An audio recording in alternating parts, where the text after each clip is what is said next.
To illustrate what I mean by the evolution of consciousness, let me share a personal experience by Twisky Lake in Holland.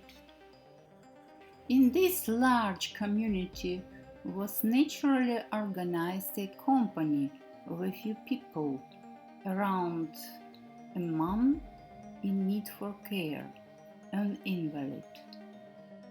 One day, one of them brought a couple who seemed unable to communicate or understand each other.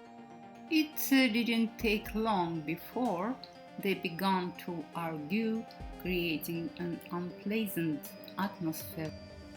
From my perspective, it was natural to step in and try to manage the situation if I brought this fighting couple.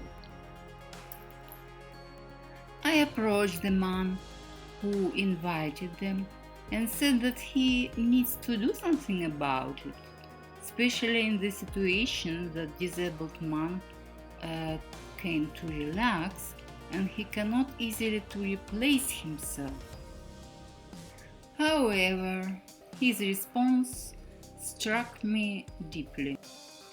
He said he had nothing to do with it and felt no responsibilities for others. I tried in vain to explain my viewpoint, but it's become clear that he was unwilling to engage with any form of accountability. Later, I discovered that this was part of his pattern. He avoided responsibility at any cost and only acted under pressure. Why? Because he was afraid that taking responsibility would mean being accountable for the consequences of his actions.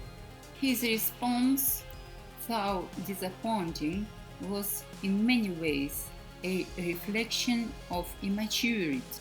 For him, it was entirely normal to avoid responsibility, as that was where his level of development was at that time.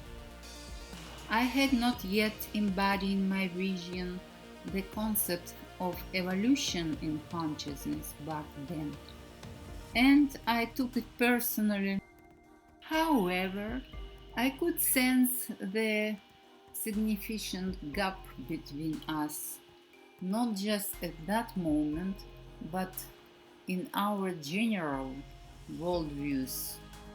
Over time, our paths diverged, as I saw no indication of growth or maturity in him, and I realized that we were on different journeys entirely. This is how we can recognize different levels of evolution in consciousness.